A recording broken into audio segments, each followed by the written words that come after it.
Hi, Tim Blanchard here with Divorce661.com, and in this episode what we're talking about is when people receive their summons and petition. So when you are served or someone is served, what we're asking folks to do is not get bent out of shape based on what is in the request for the petition. So let me give you an example. We get calls for lots of types of services related to family law and divorce, and some of those calls are, "Hey Tim, I was just served by my spouse."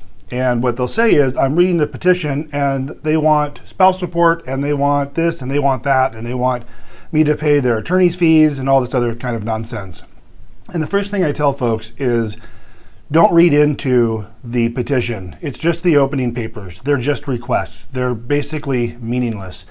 Yes, it might give you some insight as to what the other party is going to be asking for, but when it comes to things like attorney's fees, especially people that are representing themselves and asking for attorney's fees, generally if they're having someone help them and it's going to be a contested case, that person helping them, whether it be an attorney or otherwise, is probably going to advise them to ask for attorney's fees whether they want it or not.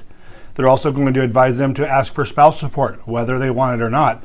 And here's the rationale. So say someone hires an attorney and they don't want spouse support, but then they don't want attorney's fees. It wasn't on their mind, but when they go to the attorney, they're going to say you should ask for these things, so in the event you want them down the road, you can ask for them. The theory being, if you don't ask for it now, it's going to be hard to convince the court if this goes to trial to change your mind, and it might be used against you to say, well, you didn't ask for that in your petition.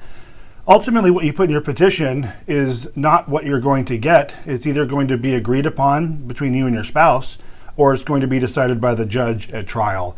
So really what I wanted to get across in this video is, don't get bent out of shape when you receive the petition. Yes, it's not a good feeling to be served. That's why we do a lot of our service by mail instead of personal service, because there is a way to do that and not be so offensive.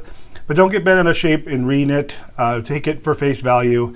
Your opportunity is to respond, of course, but ultimately if you can speak with your spouse, ultimately you will just come up with an agreement and that will supersede anything requested in the petition. Tim Blanchard, Divorce661.com. Hope you're having a great day. Talk to you soon.